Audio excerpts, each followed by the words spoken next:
is saying 6:28, okay, so we've got 2 minutes before we go live. Have you all got your refreshments from Cafe? Beside the ballroom, are you enjoying what you're having to eat? You've got your mochas, your lattes, your cappuccinos. Oh gosh, you remember when we used to go to a cafe and we used to do sort of like coffee, tea, and hot chocolate? Now you need to literally walk a book, a little nice reader, and you're looking up at the screen and you're saying, what's a mocha? What's a normal mocha? What's a cappuccino? And it's like you need a degree when you go into a coffee shop these days. Okay, how much time have I got? And now Dominic's there waiting and all excited to get going. Jan, everything okay for you? Dominic, mic. Oh, the mic, yes.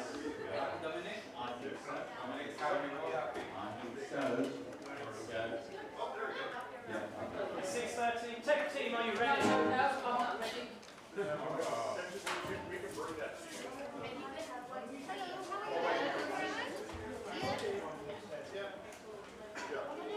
Just water, feed the dog, and then put it underneath.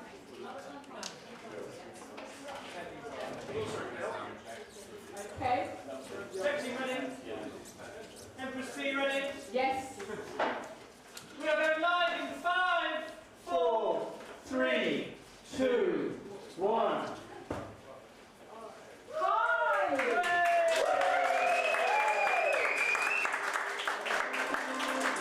Welcome everyone to, ooh, I like the hand voice, that's really great.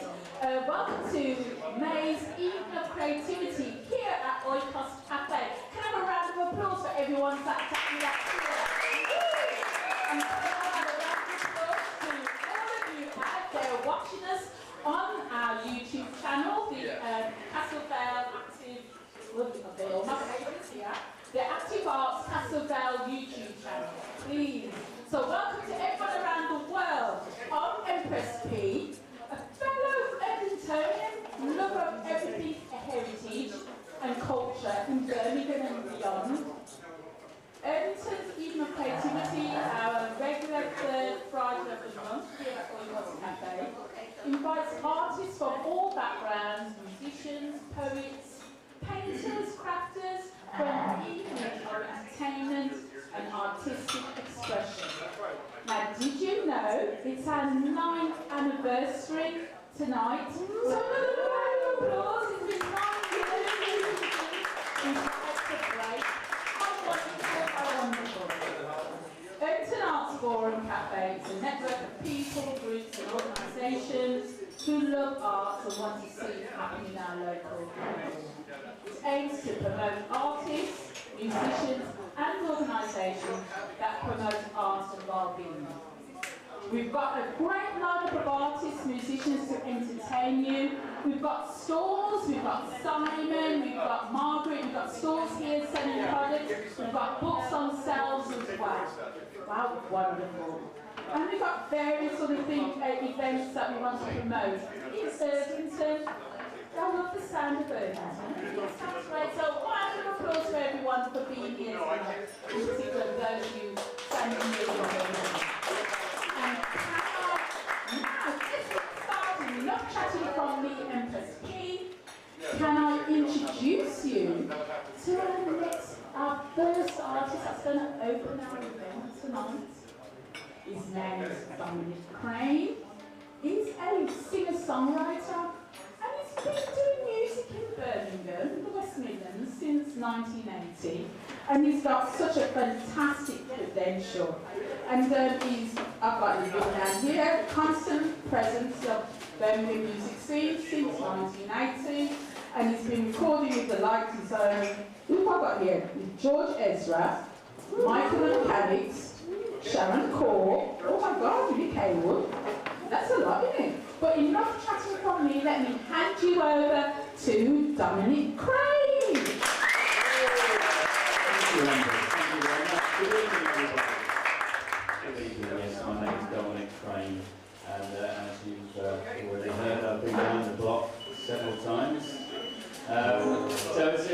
absolute pleasure to be here, and I'd like to thank Joe for inviting me. Joe and I have we have a duo where we dress up in lederhosen for 1 month of the year. That's great fun, but I won't be doing that tonight. So I'm going to be doing some of my own songs. It's been a while since I've actually done my own songs. About 6 or 7 years ago, I gave up the day job and managed to support myself and my family by playing covers, which I do regularly every weekend in pubs and clubs. And then I suddenly realised I was missing doing my own songs. So about 2 weeks ago, I finally released my first ever official single, even though I had sort of put a little homespun business together, making CDs and selling them at gigs, but I never actually released anything that could potentially get into the charts. So you'll notice on your tables there are some postcards, which give you my website and where you can find my singles. So if you enjoy what you hear this evening, it would be wonderful if you could go to Spotify or Amazon or any of those streaming services. But let's put it to the test and see whether it's going to be worth it. This is the single. This is called So Mosley. This is about the time in 1990 when I walked into a retro clothing shop in Mosley looking for a pair of spectacles, and I was rather taken by the lady behind the counter. And I asked her out, and she said no, and but she did have a reason, so I went back a few days later and asked her out again, and she said no with another reason, but I felt, well, as long as she had reasons, I shouldn't take it personally, and so I continued, and I think after about the 5th time, either she ran out of reasons or she was telling the truth. Anyway, we went out, and we're now married, and we have been with 3 children and a granddaughter for the last 36 years. So anyway, this is all about meeting her and the effect that she had on me. I was so Mosley describes the kind of bohemian mindset that I was in at the time. Kind of performative and full of my own self-importance, and how she managed to sort of put me on the right path. So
So as I mentioned, we have children and a granddaughter, and this next one's kind of about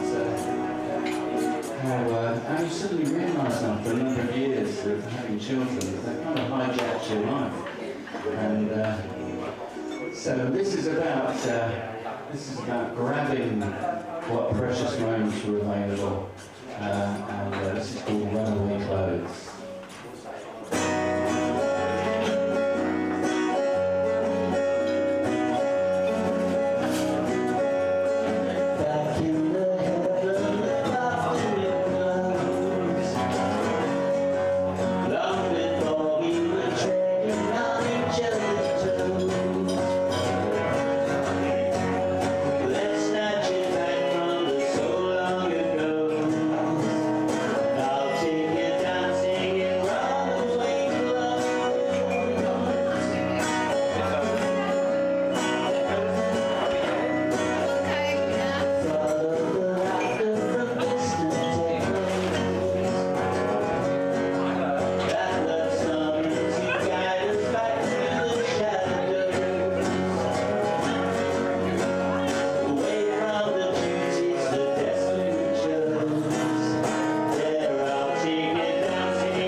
So this next one is my attempt at trying to write sort of a torch song that would have been sort of popular during the 40s and 50s, sort of sung by maybe Julie London or Doris Day.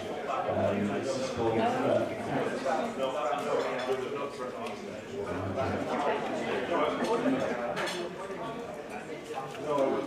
this is a song about longing. It's called Every Time.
So this is one that I've not played for a very long time. This is about cool with everything, and it's what's it about? It's about. Oh yeah, see if I can bring some to put this on. A person's mood swings, I guess, is probably the best thing. How it can affect your own personal sort of feelings. Just deal with everything.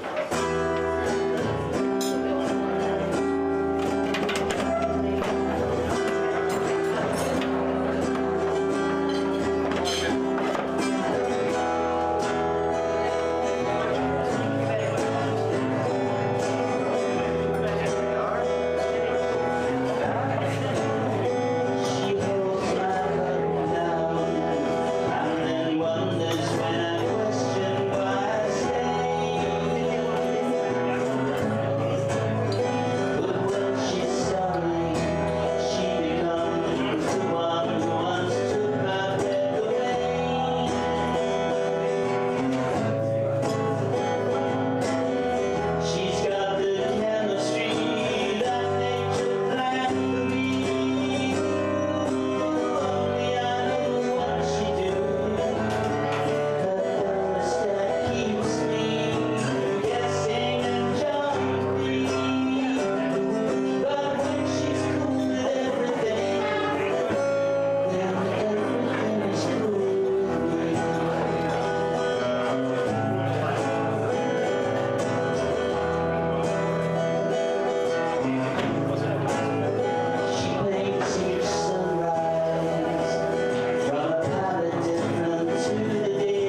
I failed in my duty to announce my last song because I don't think I haven't got enough time left to play another one. So yeah. Anyway, thank you ever so much. It's been an absolute pleasure. Enjoy the rest of the evening. Fantastic program.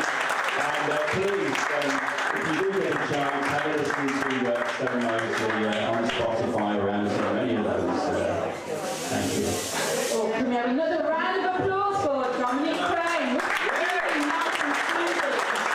Especially for nice, thank you, Dominic. I enjoyed that really well. Now, I'd forgotten at the very beginning to do words of expression artists. So to sort of like set the tone as well for this evening of creativity, let me do a quick poem, and it's called Close Your Eyes. Close your eyes, hear the water rushing and bubbling. Close your eyes, listen to the children laughing and giggling. Close your eyes, catch the band in the background playing Summertime. Close your eyes, you can hear conversations. Do I have to go to work tomorrow? I don't want to go to school. Close my eyes, feel the waft of air on my face. Close your eyes, listen to the water gushing and vibrant. Close your eyes, can smell tanginess of barbecue food. Close my eyes, hearing the sound of high heels clicking on the concrete.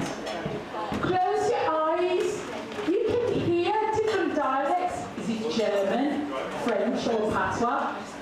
Close my eyes, can't hear the sun shining but can feel its warmth. Close my eyes, where am I? Montego Bay, Jamaica, Lombardy Beach, Ghana, Playa d'Ambassa, Ibiza. Open my eyes, Brindley Place, Birmingham. Thank you.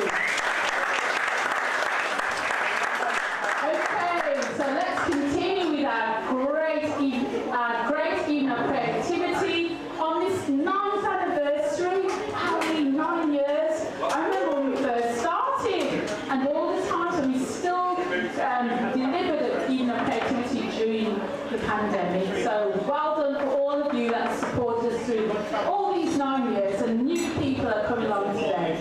But let's move on, and I'd like to call to the stage Crystal Jones. I'm going to do a nice interview with Crystal. Just take a seat. Yes, are you okay then? Ooh. Are you feeling? Oh, you know, there's lovely people here. Oh, you're all right. You'll be okay, because you're here to talk about you. Okay. Yes, Crystal is a visual artist. Her speciality is paintings and drawings. And we want to sort of give her an opportunity to talk. I think I've got my paper with my questions, haven't I? 1 second now, Crystal. Here we are. I haven't lost it, have I?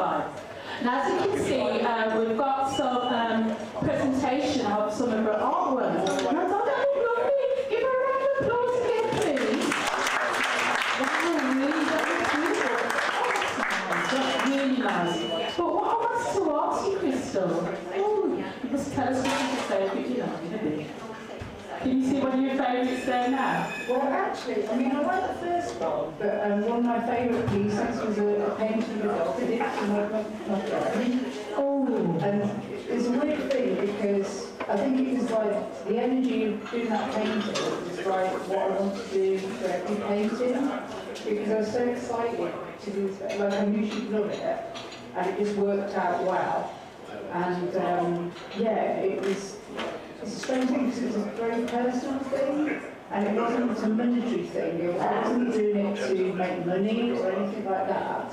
It was just like purely from the heart.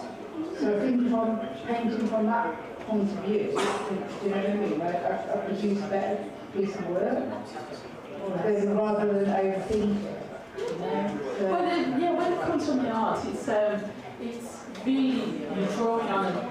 kind of energy as well. Yeah, it's like an emotion, you have an emotional connection. And that's what I love about painting in a way, because it's quite fluid and stuff. And a lot of these paintings as well came out of nowhere. You know, it's just started to like paint and like see a face, or it's almost like, you know, you see a face in a wallpaper, or you see, do you know what I mean? You know, so, like we have like this pattern recognition of see faces and stuff.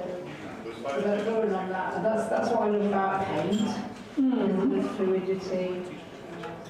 But see, I've got you flowing. You got me flowing. I've got you flowing. How long have you been painting and drawing? Probably 155, so It's young, don't you? 53, I don't know, it was about 3 when I started drawing. So I've still got a long way to go. Yeah. No, it's not right yet. No, it's not right yet. Oh, gosh. Oh, well, at least you're still going. You're still encouraging yourself. Well, I've got a question here. So what or who inspired you to take up art? So you've got to think back to when you was 3. When I was 3, well, really it came from my dad. My dad was like a commercial artist. He was like a landscape painter. And he made his living from drawing and stuff. It was more like a commercial way, like advertising. And that's the sort of business that I went into, like advertising and marketing. But like he did really make a success of it. He kind of did like lots of etchings and drawings and prints and stuff. So he supported like his family, like me and stuff. And so like that was really inspiring. And also he was quite tight. So like a lot of my friends, there were a lot of girls that like ponies, or was it? That's an expensive hobby. But like a pencil and a piece of paper is not as expensive. Oh. So like he was like, yeah, So in some ways it's like making something out of nothing, where you can have the most basic materials and then you create something. And I think that was the whole thing, it's to produce something, to make something. Now, can you remember your very first exhibition when you showed your artwork? Well, I kind of remember like from level art, and I remember doing it from a point of showing off.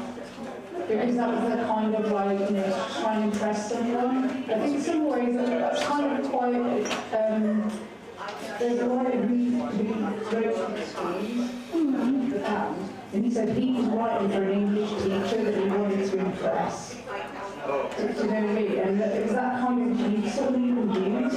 So it's sort of like, I want to impress someone, and in some ways that's the way you do best art, I think. So it was that from that, so I wanted to impress like potential boyfriend. Oh, wow. So back in 1987, when I was doing my art O-level in Coventry, when like the FA got in 87 and I was 16. So for my O-level, and the paper was like, can you draw the best day of your life? And I goes, well, that's interesting because that's when the Coventry room. Well, look what's happening now. So we did these portraits of the players, and got an A, so... Oh, well done, well Maybe done. the exam, invigilating the O-levels was the Coventry round.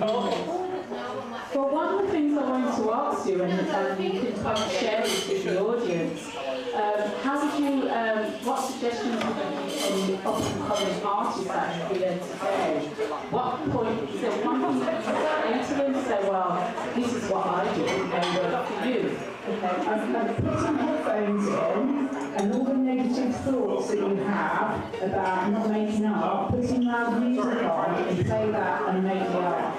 Because like, I do think there's quite a lot, I think we're actually raised in ways, like with our brains, like trained for negativity, and it's always like,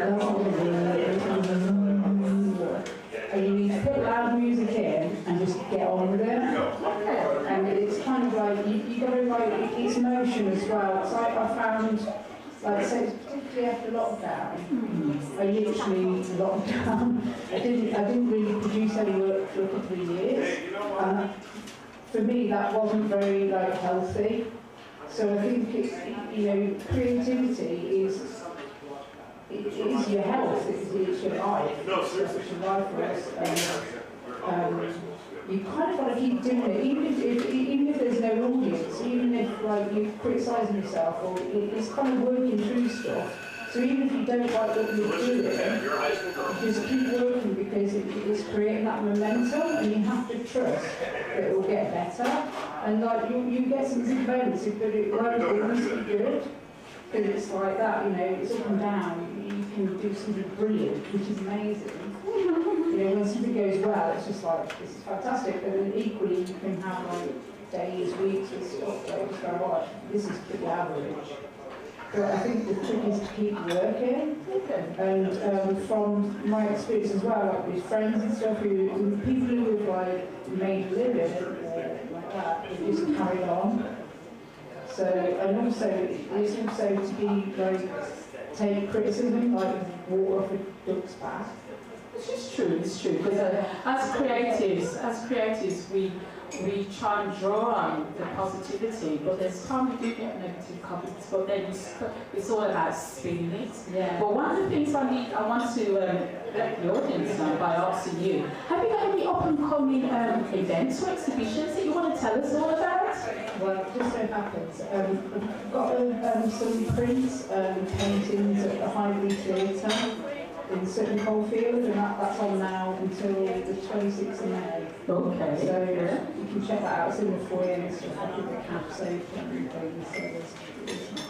Well done, you. Highbury, gosh, that's nice. It's all right. It's a good place, but it's worth checking out as well because they're really open to artists. It's in there. It's a great space to show stuff. Now, also as well, have you got any plans for the future? I don't think we've got enough votes going on here. That's the Highbury thing. I have a bit of a hairbrain scheme.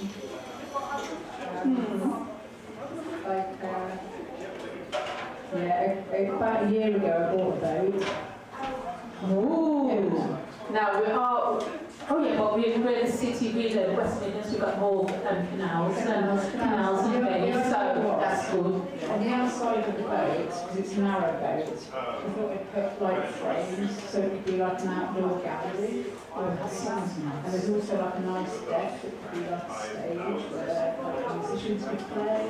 And there's also a bit inside of that painting. No, but that sounds like a very... So I'm doing a test run with a frame, so I've got 6 rooms.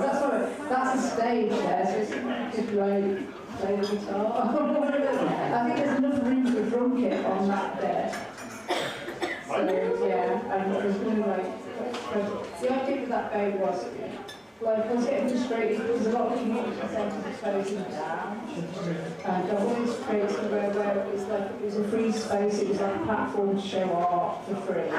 So if anyone wanted to show their art, there'd be no commissions. So if you wanted to put paintings up or display your stuff and make money, it's sort of like that, so I don't take any commissions. That's my home. Yeah, because I was going to ask you, are any of your paintings and drawings available for sale? Because you can imagine in 20 years' time, that someone may say, well, actually, I brought a Crystal Jones, and look at that now, look at it for X amount, and look how much it's worth now. Ooh! Yeah. Any of them not for sale? Yeah, I mean,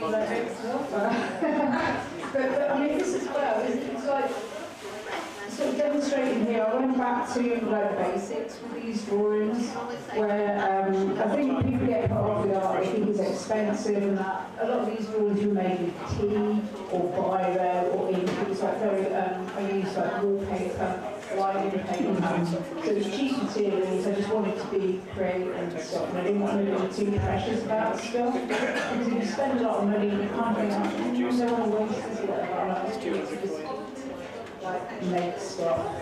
So it was kind of back. You're going to show us? Yeah. So it doesn't have to be, this is just recycled card, but you know, but like, I think it's just to get drawing, making stuff in journaling. Well, you hold on to those, but then when you finish the interview, you can just grab a table and give the audience opportunity to come and look at them as well. But what I wanted to ask you, because I know I'm getting a sign from our tech team, have you got a website? Well, I'm on Instagram. Okay. Yeah, like, so it's just Christelle Jones, 71. I'm just basically giving away my name and birthday. So it's just. So they can come and ask you afterwards. So I'm on Instagram, and so come find us. But like, I'm really interested as well with working with other artists and stuff, because it's great to get a platform going, great to get like an arty community going, and just sort of show the work and have fun. Yeah, well, remember as well, you can go and see her artwork, Christelle Jones, at Ivory Theatre in Sutton Coldfield. So you guys had a snippet here by seeing what's on the screen and what she's done, some of the originals. Now those are originals, so yeah, because you're showing that you've done things of, you know, various different card, paper and all that. So yeah, definitely go along. So thank you very much for coming along today. I hope we can see you in the future, but then bear in mind, as I said, you know, if you're able to buy Christelle Jones, you don't know. That's what happened with Picasso. That's what happened with Tracy Earl. That's what happened with Burne Jones and all those artists. So bear in mind, yeah, pick up an original Christelle Jones. Thank you very much, Christelle. Thank you very much. Thank you. Oh, I'm sitting down. I've got to go up on that because coming up next, I have got Writers Without Borders. And who have I got? I've got the great. We've got Vivian. We've got Vivian, haven't we? And we've got Vivian Yates and Barrington coming together. So we've got Barrington and Vivian Yates, but we'll start with Vivian. And Vivian, can you tell the audience about Writers Without Borders? Oh, lovely, wonderful. And I'll step aside. Can you give Vivian a round of applause, please?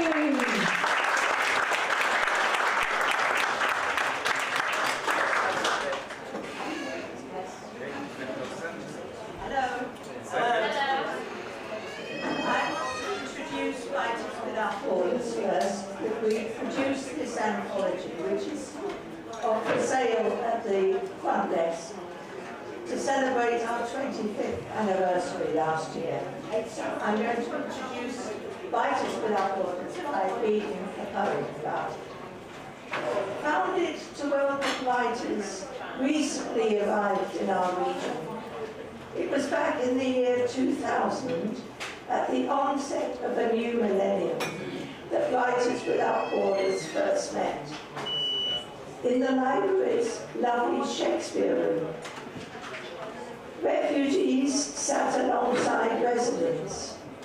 Voices from Africa, Asia, the Caribbean, Eastern Europe, the Middle East and the UK, sharing their stories and poems in English and in mother tongues, publishing books, doing public readings. Many of those members have moved on, and others have joined in their place. But we remain loyal to our roots, honouring Refugee Week each year, celebrating our diversity. And mentioning refugees, it's Refugee Month, World Refugee Month, so we're wearing blue ribbons with refugees. And I'm going to read a poem about refugees. Mass migration. Each winter, birds migrate en masse, in flight for hundreds of miles, in search of warmer, gentler climes. Driven by the need to survive another year, return to find a mate and breed. Buffeted by the winds, and quite exhausted by the journey. Some perish on the way. We humans applaud their fortitude, welcome their return, and wish them well. Now, humans are migrating en masse, in flight for hundreds of miles, from war, drought, poverty, and persecution. Driven by the need to find a refuge, somewhere they can live to see a better day.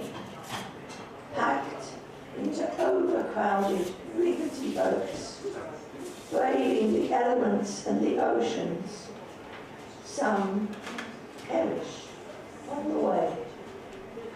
Do we applaud their fortitude? Do we welcome their arrival and wish them well? I'm going to pass over the stage to Erdington.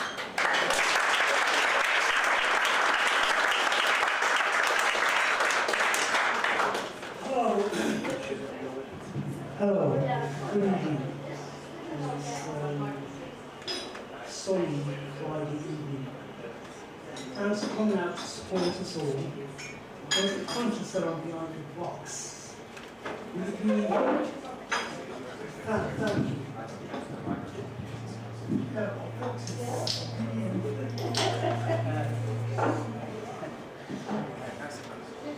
Thank you. My name is Barrington. I'm a member of Artists Without Borders. Can't remember how long. I'm not one of the longest members, but I think I'm fucking so used now. As you probably said, we're very conscious of the status of that term, refugees. So here is a piece that I managed to get published through Civic Leicester in its publication. It's nice when there's a writer sort of sees and takes a chance on whatever you want to say. So let's see if I can do my own writing justice. It's written from a child's perspective. It's called Running in the Dark.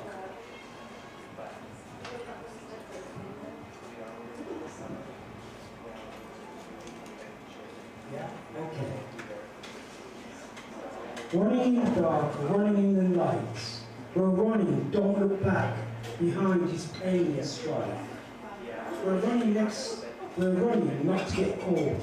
We're running because we bought a ticket to the promised land. We're running, holding Daddy's hand.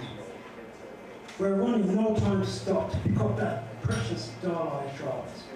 In the dirt now trodden down, by soldiers' boots from beyond our village and town. Trees burn, loud horns grimly blare. We're running, can't catch my breath. Mum says, stay ahead of death. I am tired, I'm hungry, I'm cold. Dad says, don't worry, be bold. We're running, and I want to be brave. We're running, so as not to be slaves. We're running to be free. We're running. I just want to see the boats on the horizon, so small. A ticket to die for. We're running, and I don't want to give up, but I'm exhausted, and all I want to do is stop.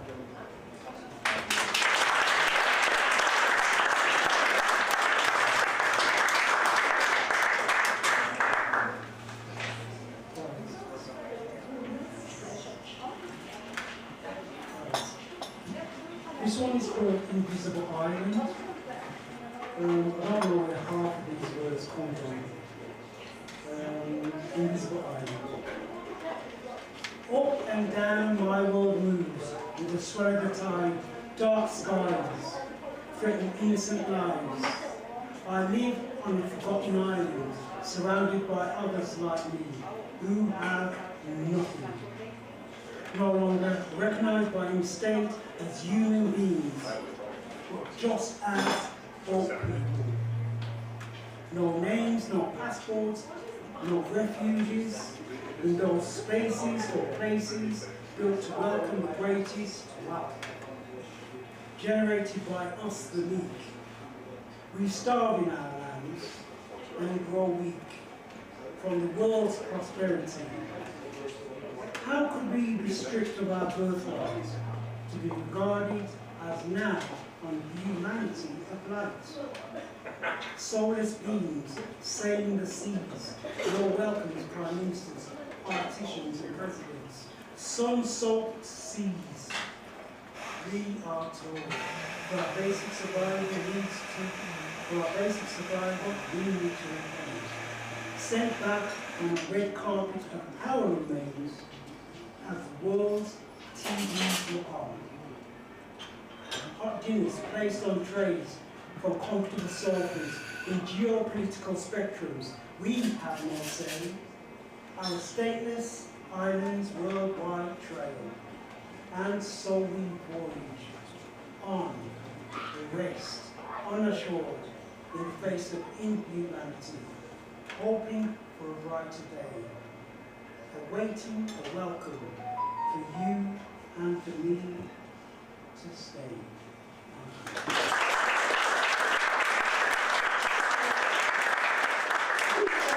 At the front that 16 members of our group have submitted work in here. It's well worth buying. Thank you very much. Thank you. Can I have another round of applause, please? For Julian Harrington from Writers Without Borders. Thank you so much. It's so important. It's great to see fellow words of expression artists just telling things how it is, using the words. And it's powerful the way things are changing and they're able to express it that way. So thank you very much. But now, we're going to have a break. Woo! So let's have a break and I'll see you back shortly in about around 10 minutes. Okay? Yes, thank you. Thank you for enjoying your creativity. Yes.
welcome back to, welcome you all back for our second installment of this month's Evening of Creativity here at the Oikos Cafe in sunny Erdington. Okay, did you enjoy your break? Remember, for those of you that are close by, you can pop in to Oikos Cafe and come and take part, be live here at the cafe and taking part. We've got some stalls here if you want everyone to go and check out, please do. Okay, so no more ado from me. Can I pass you over to our great artists, Stefan, Jan, and Georgia. Hi! Not chatting from me. Let's pass over now and let them entertain you with some beautiful music. Thank you.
And now it's my turn to sing you a gypsy song in a gypsy language.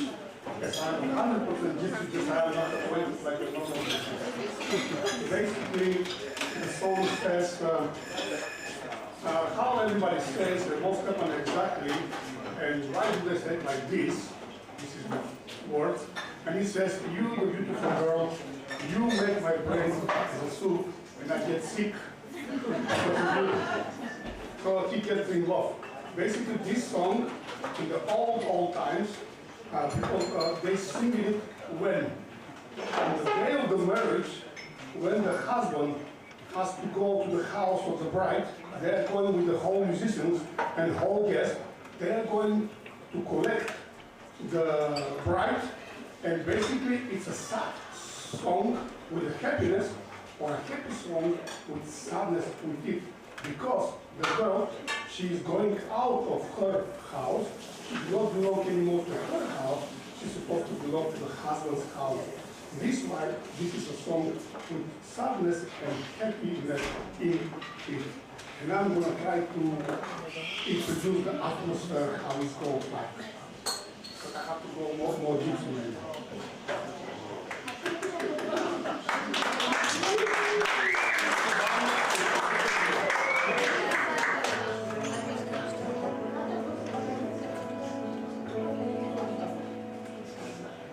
Sarpele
You're not smiling today. Did you enjoy yourself?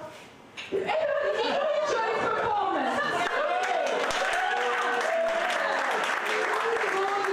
Gorgeous, that is gorgeous. Well, see you again next month, won't I? Okay, thank you. Well, I think I was in another zone. I was thinking the sunshine. Did you start thinking the sunshine? And, you know, oh, okay. Now, what I'm going to do, I'm going to call up one of our tech team to have a chat about a project that she's working on. So I'm going to be, am I okay here? Yes. Marina, come and chat to me. Now I'm talking to Marina Strella, aren't I? Yay! Right, lovely. You don't usually see her. She's going to see her in front of the camera. But she says, I want to talk about this project. I've got a plan. And she's actually a writer, filmmaker. So I'm going to pass it over to you. What do you want to talk to everybody about? I'm going to hand you the mic.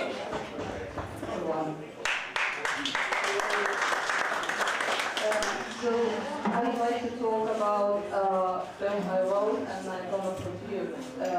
I will ask you to stay close, just in case my English goes to Marina's English, and I will get to translate. So I wrote a note for myself, easy to explain what I mean. The film called Between the Lands, and it's a short film about feeling disconnected. Disconnected from home, from your roots, even sometimes from yourself. The story follows a Lithuanian girl, woman, who lives in Birmingham. And but the feelings she experiences through all the film is, I think, universal. Many people, no matter where they came from, they know what it feels like to search yourself, search where you belong. Sometimes you feel like you're catched between two worlds and miss part of themselves. And this film is not about immigration. It's more about identity, human connections, loneliness, memory, deep need to feel grounded, like we quite sometimes feel like that. Between Two Lands is a story about finding the way back to yourself. So, and I'm talking here tonight because we started to raise money. So, like I'm saying, we planted the seed. So now we need help to raise that plant and to bloom. Thank you. By the way, you have on the table a card, the QR code. So if you're willing to help us, please do. Thank you very much. Thank you. So, well, thank you. If you're interested, like before, you had poems about being a refugee, loneliness, and Marina is explaining even more that when you've come somewhere new, you still feel the connection where you've come from, but you want to feel a connection here as well in a new country. So it's trying to balance it and work with it. So I consider this film to be very, very, very, very interesting. Definitely. So if you're able to support, yes, we do. She's got all the means of trying to raise income, but yes, please click on the QR code, see what you can do. But thank you very much for, I'm pleased that we gave you the opportunity to spread the word about your new film. Okay then, thank you very much. Thank you. Now I'm going to hand you over to my fellow Erdingtonian, Joanne. So I'm handing it over to you, Joanne. Thank you. Thank you, Oikos Cafe. Good evening, everyone. And for those of you who didn't quite catch that, my name is Joanne Howell. They say that once is random, twice is a coincidence, and three is a pattern. And this is my third time here, so it looks like I might be something of a regular. Now, a few weeks ago, I met my guest at a workshop. And because of the timetabling, she was giving a talk, and I came in partway through. And I thought, wow, this woman really has such a lot to share. And I thought, she's got to be a guest on the evening of creativity. So, without further ado, I'd like to welcome my guest for this evening, Ursula Colville. Come on,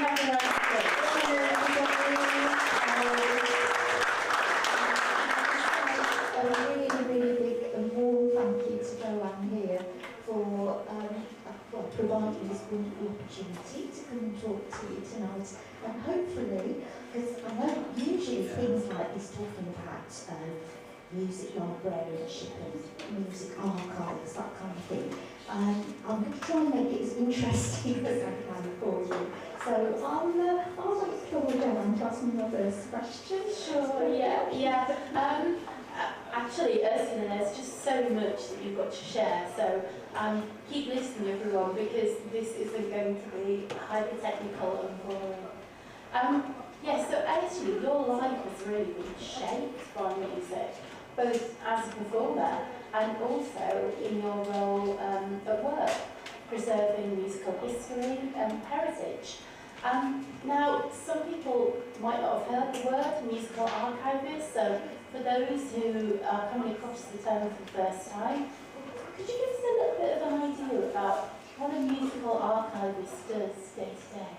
Okay, Jan. Basically, probably everybody would be aware of what a librarian does. We're not very far away from Erdington Library, we're just here.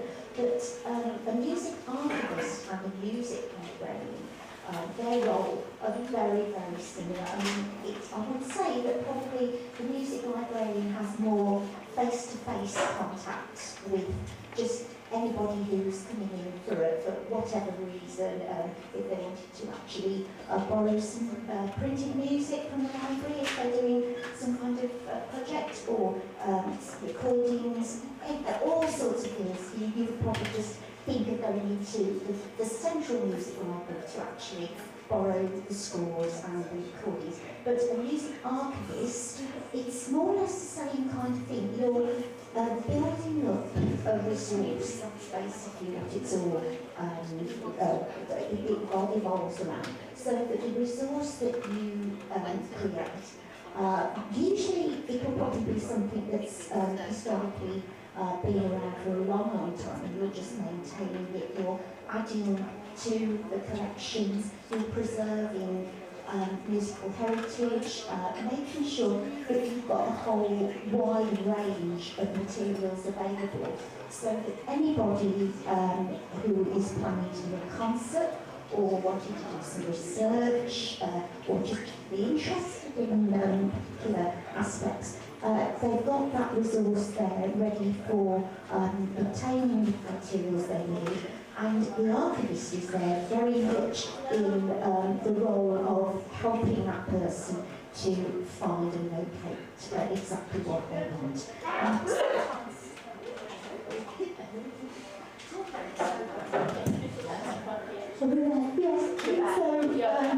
Basically what normally happens is that you get asked a particular inquiry for somebody, and it could be any aspect of music, and so you just get to know over the years how the collections work, what's available. Maybe somebody needs a particular edition of something, you know. I don't know if you actually any of you who are performers and used to using music scores, that kind of thing, you'll find there's quite a different range of different publications all in that kind of thing. So basically it's creating and maintaining and preserving music, possibly the more from my role in the printed music form.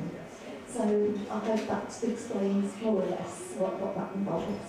And your customers can be anybody, can't they? Oh, absolutely, yes. I mean, the Birmingham Music Library, where I worked from about 1990 until, it's about 2015 when I actually retired from the job.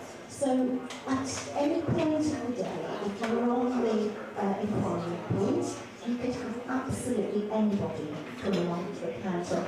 It could, one minute you could be talking to a professor of music at the university, or a musical director from a very, very large orchestra, you know, it could be a professional orchestra, anybody that you can. So you're dealing with that kind of level. And then right down to maybe the next person you meet is somebody who sadly might even be homeless, and they're actually in the city centre just trying to survive from day to day.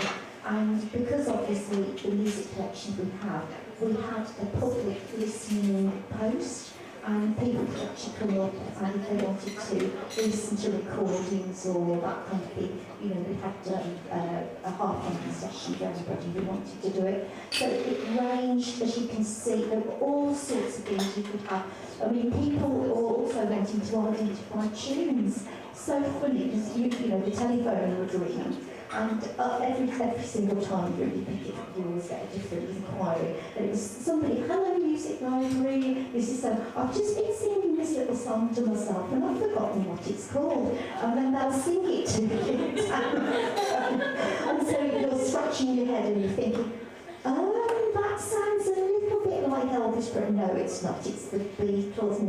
No, perhaps and you literally, it can range from quite entertaining inquiries to quite sad things, really, and people trying to trace funeral music, that kind of stuff, So that sounds like being a combination of a musical detective and having to be a diplomat.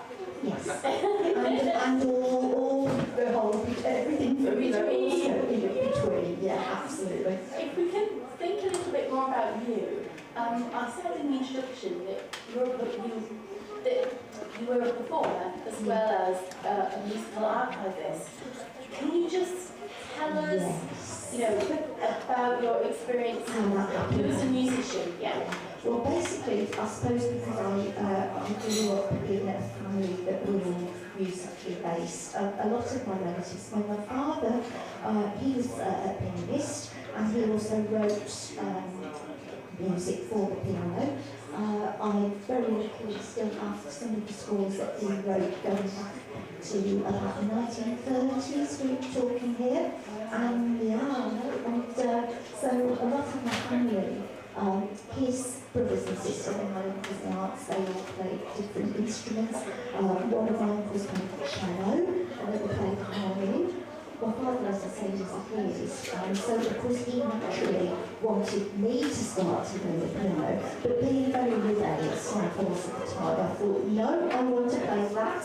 It was the violin that my uncle used to play, and so I was encouraged at a young age to take up playing instruments. And the house where we lived was absolutely full of songbooks, sheet music, all sorts of collections of folk songs, and so and every weekend really, most of my family would gather together, and very much like we would do going back to Victorian times, everybody got together and they had a lovely shared experience of singing, playing pieces, one of my uncles would get up and play a violin piece and my dad would accompany him, all that kind of thing. But also my mother as well, a very, very different background. I mean, my mother was born in Poland just before, she was 18 when the Second World War broke out. And their family background, unlike we have here, that music was very, very sparse in that particular environment. And so her exposure to music was very, very limited. So of course when she settled in this country, she was suddenly surrounded by all this new experience and learning the songs, and all this sort of thing. So as she was learning the language and learning the song, so was I. So it was very much a bonding kind of experience, which is really great. That's lovely. So I think you're very lucky that when you're a child, you have that kind of a relationship within the family, and you carry it on into into adult years. And then you get, obviously when you get to my age and when you're retired and all that, and you can still take part in music things and share an experience with people. It's great, isn't it? I hear about when you were younger, how wonderful that was to have those shared experiences. It's very bonding, and so it sounds really healthy too, going together as a family and playing music. Can you just tell us then, because you really took to that, and then later you auditioned when you were young, and your musical journey carried on, didn't it? Yeah, I mean, we were very lucky, and I think a lot of people here will probably understand. Birmingham was so fortunate that in a lot of schools, particularly the junior schools, people are already encouraged if they have got a music, a liking for music, if they have musical instruments and things, you're able to have a lesson to learn an instrument. So at my junior school, which was actually over in Northfield, that's where I grew up, we had a very, very wonderful background. We had people coming out to the school to teach them. We had violin lessons through my school, and we were encouraged to take the grade exams that you take. You probably know, people would know what I mean. You start off when you're very young with grade 1 for whatever instrument you play, and you work up through the grades till, if you're fortunate enough when you know you can do that, then you get to the top grade, which is grade 8. Grade 8, yeah. Yeah, and then of course, with the system that we have in Birmingham, we have first of all the Birmingham Schools Training Orchestra, which basically, I mean, I think some of the youngest people there, probably about 12 or 13 when they start out, and then you work your way up through there, and then we used to have a very informal audition process. And then if they thought that you were good enough to carry on and join the actual schools orchestra, then that was absolutely wonderful. And you got to meet a lot of different people from different schools, and the actual the support that we have from families, that kind of thing, was an amazing experience. And I think if that wasn't actually set up and do that, it would be very, very sad, because I think a lot of very gifted children, you know, once they get that opportunity, you know, it takes you on into later life. So it's an amazing organisation in place. So just fast forward a little bit then. So you were working with Birmingham Philharmonic, am I correct? Oh yes, it's strange in a way, because when I left school, I'd already thought I'd like to work in the library, basically. That was my chosen job. And I started just in the local library. It was a very general duties, the things that we used to do. Again, it was covering all subjects. And because I still really wanted to carry on doing my music, and just for interest and for pleasure, for relaxation, whatever reason. And some friends of mine suggested to me, they said, well, why don't you come along and see what you think? Just come along and do a couple of rehearsals with the Birmingham Philharmonic Orchestra, which, if people don't know, is probably, it has the reputation of being the #1 non-professional orchestra based in the West Midlands, and it's open to anybody who wants to come along. So I went along, and again, we had quite an informal audition. So I was doing that, and then probably about a year later, the person who was actually in the role of music librarian for the orchestra, she had got to the point where she was finding it quite a challenge, because she was getting on in age. It's quite physically, you wouldn't have thought it would be. It was quite physically challenging job. So they wanted somebody to actually, first of all, to shadow her and to find out what the role involved, and then obviously with a view to taking it on permanently. So because I worked in libraries, they said, oh, would you be interested in taking over, as the music librarian? And I thought, well, that sounds absolutely fun. So what was she to take a challenge? So yeah, that was what I did. And basically, it was because of the experience I had doing that. And that was much more the music archivist's role, because we didn't get to have public inquiries, it was just maintaining our own collection. And again, that involved all sorts of interesting work. We had to go to programme planning meetings, meeting up with musical directors, soloists that were going to come and perform with the orchestra, and also working to a budget as well. So we had to basically provide enough copies of the chosen pieces, the programme, for everybody to have a copy each to perform from. And so it was, again, I could talk about it for hours and hours. Yeah. But that was, but the experience I got was something that held me in good stead when a post came up at the Birmingham Music Library, which was a much more specialist role to anything that I'd ever come across before. But I think that was probably when I was able to do that. Yes. The whole experience. Yeah. I'm aware of time. Absolutely. And gosh, you know, we could talk for hours and hours. Yeah. And I want to just ask you something finally, because I know that, you know, music has totally run through your life, both professionally and personally. So can you, just in a few sentences, tell us what you think it is that music can give, really nothing else I can? Well, yes, I mean, I think in a lot of ways, music is a way that people can actually express themselves. It's a way of, if you are a creative person, it's something that you can actually share with other people and with like-minded individuals to actually communicate. It's something which I think I've seen so many times where language shouldn't be a barrier in something like that. You know, you've got the music there that people can share.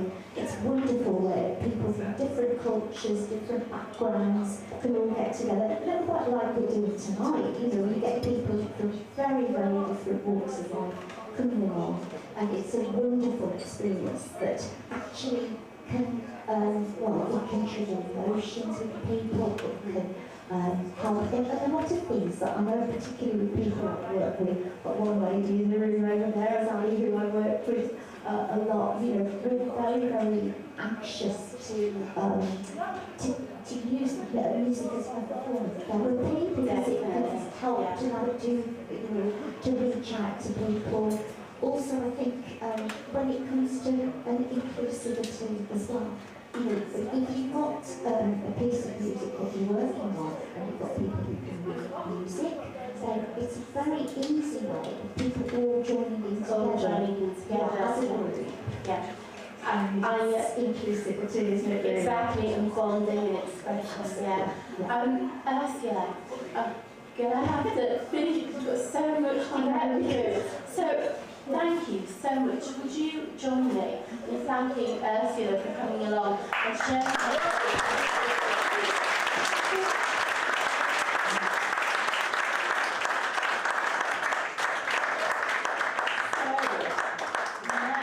we're going to go over to soundcheck, David and Paul, with the showcase feature, and they're going to share with us some interesting tunes from the past.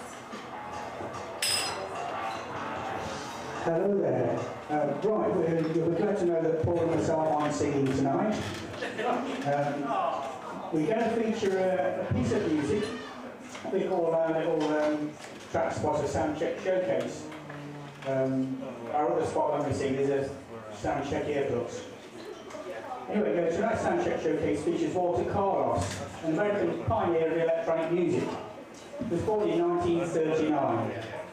Now, Carlos was only 10 when he composed his first piece of music. At 14, he built a small computer and won a scholarship. By 17, he composed his first electronic music piece in his own studio by manipulating sounds on tape. Well, meanwhile, for context, Elvis Presley became the king of rock and roll.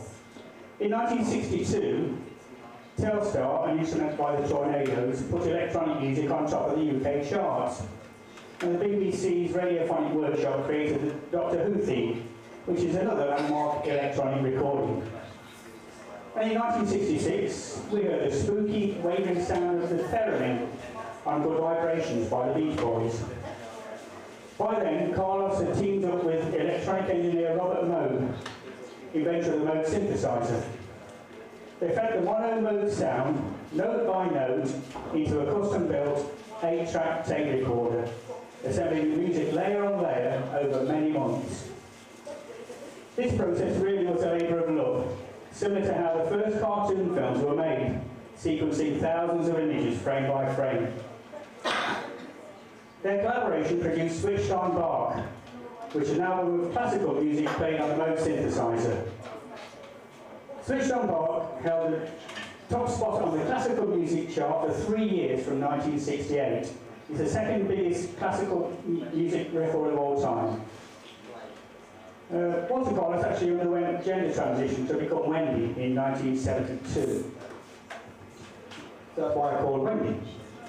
The Switched On Bark track we first heard was on the CBS Sampler LP, The Rock Machine I Love You, 1968. So our showcase track is by Wendy Carlos. It's the second movement of Bart's Brandenburg Concerto No. 3 in G major, played on a Moog synthesizer. Those you, Paul?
You enjoyed that.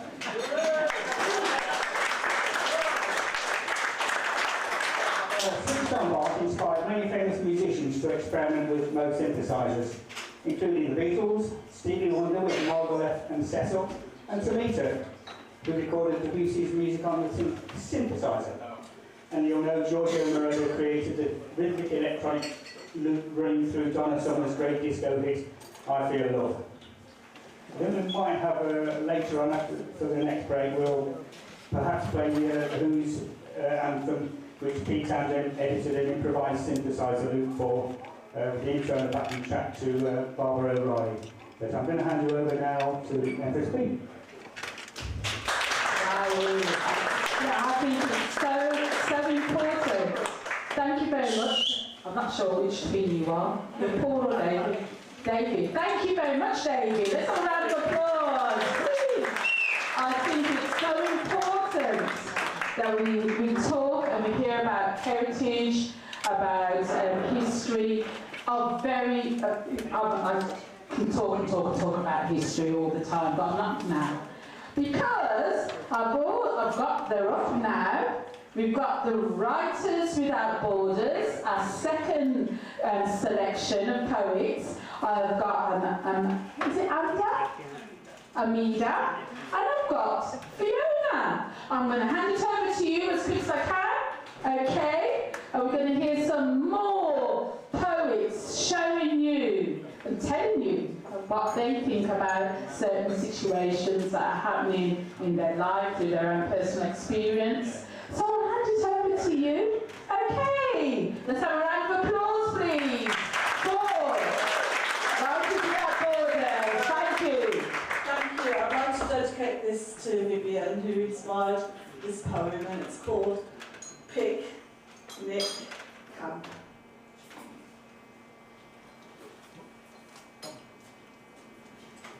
Mama told me big boys don't cry, but I cry when she sleeps, clutching her rags like the riches she's kept, easy and calm with the tailed fingers that follow her palm, suckling corners of scarf to soothe the rocking pain of hunger. Every moist maid with dying glands gathers on uncharted lips. She told me, close your eyes and dream. It's just a piggyback ride, where I peeked and saw her fear as I flew midair, whilst they tied her hands and pulled in mine. Fingers tangled so deep in hair, pulling strands like stacking wicks. She turned and smiled in burning need to reassure my soul. Marching on in tiptoes, she giggled through tears, knowing I would follow suit. Barbed wires cut so deep, she covered in cloth and played the fiddler with the puppeteer in stored grip. I mimicked act just to raise her worth, feeling the place was not the bed I sought as babe. On the tallow, boomers shook in clanging unison, numbers rolling down like lottery packs, following call 1, 2, 3, until I stall and trip on 4, 5, 5, 4, glitch, clenching my teeth in grinding hold. But Mama placed covered knot on arms and legs, sealing card in anchored pit, singing in loaded hull. Knowing my name meant all when stripped to bare, and I in turn sang along to self. Like finding gold, Mama basks in glory, as scenes of early morning light emerges through slits. Prostrating in internal shifts, she squats for hours, as I lie in cradle lap to ward off cockroach thoughts. Cool winds of her breath blows whispered prayers on ears. Cupped in grace, I twitch in open sleep, and yet I dream of open space.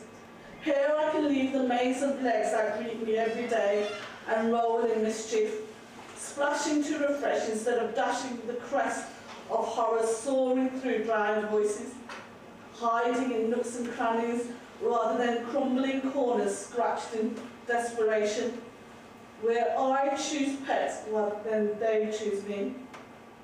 Will I forget how to play? Although I am 5, I'm still a boy, because Mama still calls me brave, a brave man every day. Mama, please help me. I need your courage. Thank you.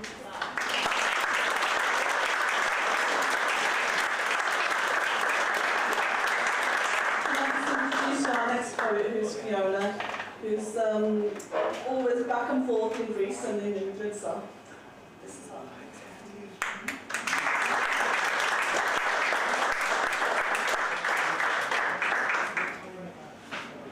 Thanks everybody. Can you hear me? Because I'm very quiet. Yes. Yes. So I've got some very short ones about Greece and the UK.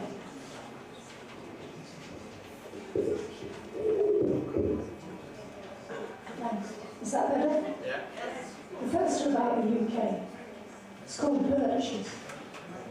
Birches are the ballet dancers of trees. You can't miss them in the late autumn sun, when everything around is bare and grey. Their long, delicate skirts sway in the breeze. The leaves, yellow gemstones, still clinging on. This one's called blackbirds. Every evening, just before dusk, the blackbirds come down. Not black at all, but brown, females. They run a few steps, pause to cock their heads, and then drive their beaks into the rain-soaked lawn. I watch them through the window from the warmth of my kitchen as I busy myself with the night's meal.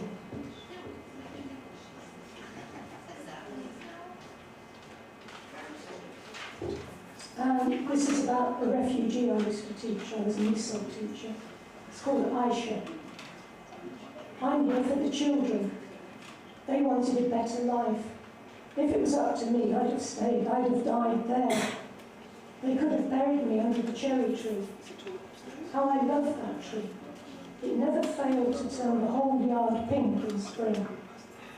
And then the fruit in summer. Heavy purple baubles. The juice running down my chin. Do they have cherries here? They won't be so good. Well, I'm here now, and there's no going back. They're all here. Mohammed, Nasreen, little Heba. They're safe, and that's a comfort. I make an effort for them. I go along to the college. I repeat what the teacher says, though I have no idea what I'm saying. How do they expect me to learn my letters now, when I never went to school? Mother needed me at home, and now they need me here. And the next one's about Athens in Greece. It's called The Verge. The Verge is a spring canvas, red poppies with black centres, paper petals, soon to wilt. Mauve mallow with bright faces, tougher plants these, made to last. Yellow coltsfoot with rough blooms, the deep-rooted survivors. White chamomile with golden core, hugging the rock-hard, parched earth.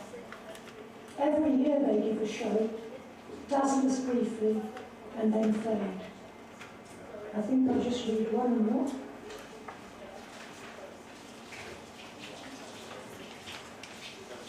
And this is something I saw on the island of Samos a few years back. It's called Swallows.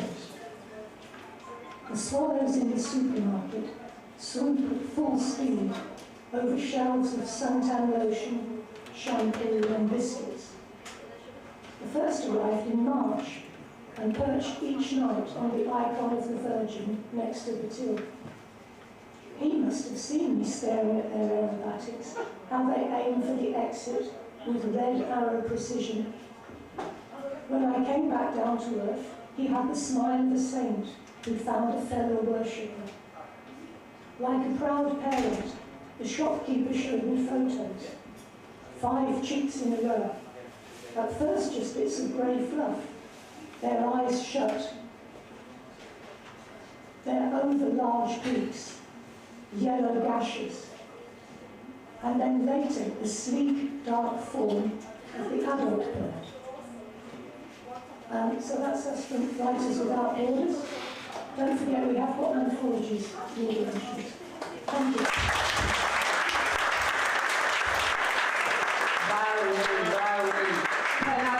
Can we have another round of applause for Hamza and also Fiona? But also as well, can I give a round of applause to our earlier poets from Writers Without Borders. That's Vivian, same middle name as mine, Vivian and Barrington. So big, massive round of applause, please. Now, what's going to happen now? We're going to have a break, and that's for comfort breaks. You know, it's important to have them. But can I say thank you to all of you that are here, right here now, the audience that's here at Oikos Cafe, but also as well, thank you to all those who's watching us on YouTube, on the Active Arts YouTube channel. So thank you. Send us some likes. Send us some likes. So, yes, we're going to have a break, and then we're going to go into our third and final segment. So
We are live. Hello and welcome back to the last part of the evening of creativity. So my name is Liz and I'm just here to promote the next production that's taking place at Highbury Theatre, which is the stage adaptation of the book, The Curious Incident of the Dog in the Night Time. It's a really great story and it's been extremely well adapted for stage. It's about a 15-year-old boy called Christopher who's autistic and he's very gifted mathematically, but human relationships confuse him enormously. And he wakes up one morning to discover that sadly the neighbour's dog has been murdered and he wants to find out who killed Wellington. So this story is him trying to find out who killed Wellington and coming up against a lot of adult relationships that he really struggles with, and it's just a great production. It's running from the 9th to the 20th of June. Highbury Theatre is by Chester Road Station, and we'd be delighted to see all of you there come and see the show. So if I can hand over to Davis now for the next notice. Hello everyone, I'm Davis. I'm here to share a little bit more about our community meal. Sorry, I didn't say, I work here at Oikos Cafe. Every month we have a free community meal where we invite anyone who would like to be here. So it's open to all. It will be next week on Wednesday at 5 p.m. Normally our community meal is at the end of the month, but this date is a little bit different. So again, Wednesday next week at 5 p.m. and we'd love to see as many of you here as you can. And I also have one more notice. An organization called Embrace is kind of a partner with Oikos Church, and they're hosting a clothes swap here on a Saturday, the 20th of June. Which is, I think, is the day after the next Cafe Arts event. So it is a women's clothes swap. So those of you who'd like to be here, there's a £5 entry fee. You can come bring some clothes that you no longer need and swap them for some that you might want to refresh your wardrobe with. So again, it's on the 20th of June. Thank you. Hi, my name is Magda. I'm a member of a Polish community here in Erdington, and I'm here to invite you cordially to Polish Heritage Day, which is happening next Saturday, 23rd of May. It's at the Aston Old Edwardian Rugby Club, B44, so keep standing. It's a free event. Last year we had over 2,000 people. It's basically a family fest, open to anyone. So alongside this big family event, we are having a volleyball tournament. We have 10 teams playing on, I think, 3 pitches. So it's going to be an all-day volleyball tournament where we've got a bouncy castle for kids. We're going to have live performances, a dance folk troupe called Wieśniacy, or the Villagers. There's going to be two Polish live bands, lots of fun, lots of Polish food, and it's free. And I left flyers for it for on almost every table. By the way, we left darmowy parking on the flyer. From the Polish flyer, it's obviously supposed to say free parking. So please come along. Hope to see you all next Saturday, and thank you again. Hello, thank you. My name is Ed, and I'm from the Business Improvement District. If you don't know what that is, we basically do things in the town centre. That's a very broad expression, but I need a bit of audience participation. I know that might not be everybody's cup of tea, but can you give me, by way of whooping or shouting or waving your hands in the air, if you can see one of these in front of you? Oh, come on, better than that. There you go, right, okay, and same again for one of these. Thank you very much. Right, the next job, imagine it's Christmas, and imagine you're Erdington High Street. And imagine you're writing your list for Santa to bring you presents. I'd like you to write down on this what you would like to see happen on Erdington High Street. Some of the suggestions over there have said a nice pub. I'm all for that. Some have said events, which we do quite a lot of. This is my second plug. Come to our community markets on the 30th of May. Other people have said a working fountain. That would be good. Let your brains whirl around and come up with suggestions. need to hear what you think about it. So again, can you see one of these? Thank you. Can you see? Whoa. Can you see one of these? Do you all understand what I'm asking you to do? All right, fantastic. Have a fantastic night. Thank you for that.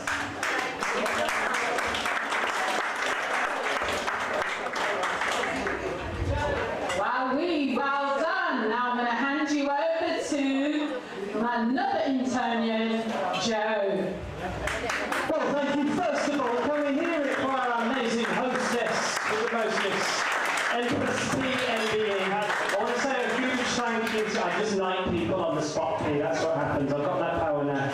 I want to say thank you to all of our tech team. Who can I see? Lenny, Tamara, I can see Marina. Round of applause for them, please. Our very own John Staff over here, please. Claire, Liz, me, everybody who helps make this happen. Yes, as you heard earlier, it's our ninth year ever of doing the Evening of Creativity. Never missed a month. Birmingham's longest running arts, music, poetry and film night after that nature. I really wanted to do this introduction because I know you both actually.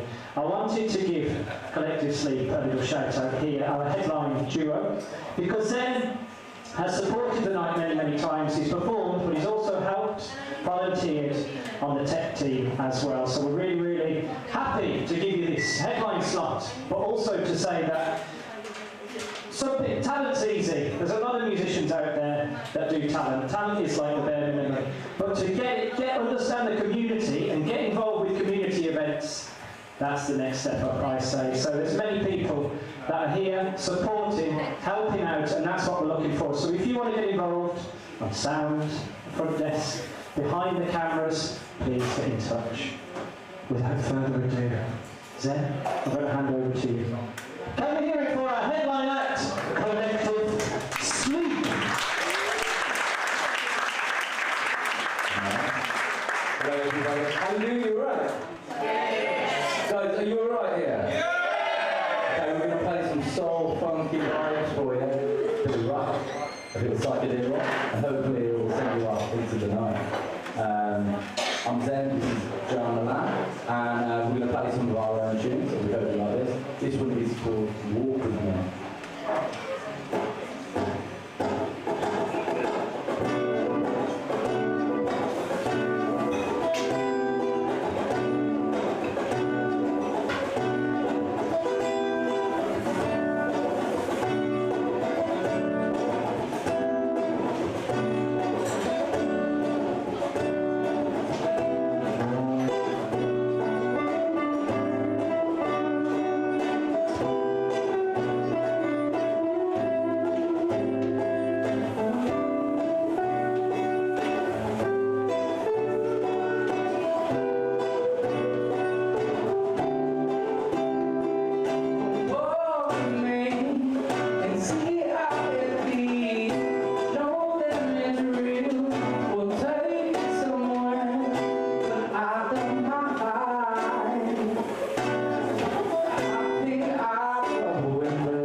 I couldn't see her during lockdown. And we eventually moved in with each other, and we're still together now. So yeah, this is where I'd rather be. It's with you, people. Thank you very much.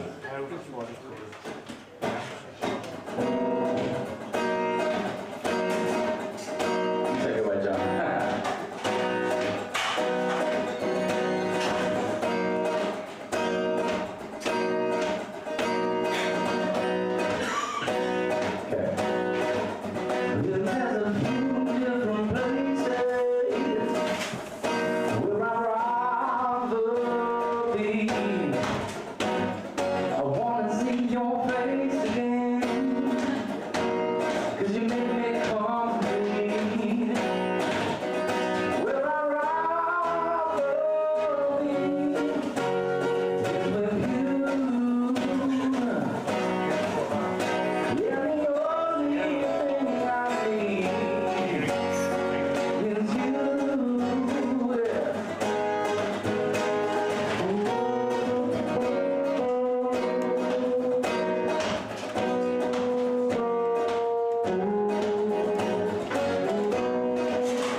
and we usually have 2 guitars, sometimes saxophone and drums. So this is a pretty short version of what we do, but I hope you get the feeling and the vibe. So this one's called I Can See for Miles. We released it a couple of months ago. It's like our latest single. It's a more chilled kind of scenic tune. You can check it out anywhere, YouTube, Spotify, all the streaming things. You can buy it on Bandcamp. If you know Bandcamp, basically most of the proceeds will go to the artist. It's 70p out of the pound, but you can buy that in high quality audio as well as all our other tracks. So this one is called I Can See Mine.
collectively on Instagram or Facebook, you can see visuals recorded at Zicky Hills and at Flint Hill. You'll see them. And a beautiful sunset. I also run events called Soul Sessions From. So if you like original live music, local grassroots talent, very talented people, Birmingham is amazing for that. The Midlands is amazing for that. And we're hosting a summer soul picnic at Castle Bromwich Hall Gardens in Castle Bromwich on the 11th of July. Get it in your diaries. Tickets on sale now. Go check out Castle Branch Gardens, open all the time, it's a lovely place, they've got cups of tea, nice food, all sorts of beautiful things there. It's a beautiful garden that needs to be checked out and supported. If you could come down and check us out, Collective Sleep, we'll be playing with a full band. We've got a 9-piece funk soul band playing called Soul Grenade, as well as many other artists. So it'd be great if you could come support us, and please give Soul Session a follow. If you want to know any more about this, just come speak to me. So do you want to try? No, we don't. Should we do Touch the Sky? This is called Touch the Sky.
Just a reminder that little slips of paper on your tables. Please remember to hand these back to Margaret. And we're going to say goodbye very soon to our live stream, everybody at home. So the players out his final song. One more time, round of applause for Zen and John as they play us out with his final song, saying goodbye to everybody listening at home. Thank you. See you all next month.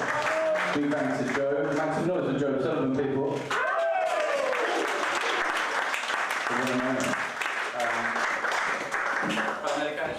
This is called Fake Medication.